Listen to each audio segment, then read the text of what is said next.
Petrol ડીઝલની અછતની અફવા વચ્ચે પેટ્રોલ પંપ સંચાલકોએ પ્રજાને અફવાથી દૂર રહેવા અપીલ કરી। હાલ ઈરાક, અમેરિકા સહિત અનેક દેશો યુદ્ધના ઈંધણ હોય પેટ્રોલ ડીઝલની ઘટની અફવા ફેલાતા પેટ્રોલ પંપો પર લોકો સ્ટોક કરવા ઉમટી પડ્યા હોય કરવી પડી અપીલ। પેટ્રોલિયમ કંપની અને પંપો પાસે અપેક્ષિત જથ્થો હોય લોકોએ અફવામાં ના જોડાવા કરી અપીલ। રિપોર્ટ પ્રતાપ સિસોદિયા।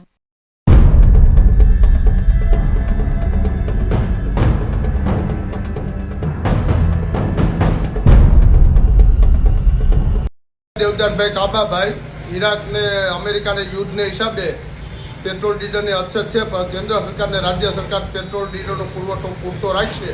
કોઈ પણ પેટ્રોલ પંપે ઉતાવળ ન કરતા બધેને પેટ્રોલ ડીઝલ મળી જાય। નમસ્કાર, હું મિલન સુબા, શ્રીજી કૃપા પેટ્રોલિયમ, માળિયા હાટીના, ગળોદર રોડ, માળિયા।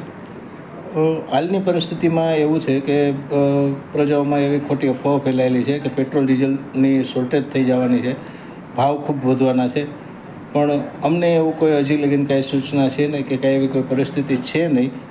અને આ જે અછત છે અત્યારની હાલની, એ બધી પ્રજાઓ દ્વારા કૃત્રિમ અછત ઊભી કરેલી હોય એવું લાગે છે, પણ કોઈ ખોટી સમાચારમાં ભરમાવાની જરૂરિયાત નથી। કાંઈ ભાવની વધઘટ થઈ શકે એવું છે નહીં કે કાંઈ શોર્ટેજ પડે એવું છે નહીં, તો કૃપા કરી કોઈએ ખોટી અફવાઓમાં ધ્યાન ન આપો। ધન્યવાદ। નમસ્કાર મિત્રો, હું રુદ્રેશ્વર પેટ્રોલિયમમાંથી કુલદીપસિંહ સિસોદિયા। આજ સવારથી આપણે જેમ જાણીએ છીએ તેમ ઈરાન અને અમેરિકા વચ્ચે યુદ્ધ ચાલતું હોય અને ત્યારે તેલનો સ્ટોક ખોરવાઈ જશે અથવા સ્ટોકમાં વાંધો આવશે, કાલથી ડીઝલ પેટ્રોલ મળશે નહીં એવી અફવાઓનો દોર અત્યારે ચાલુ થયેલો છે।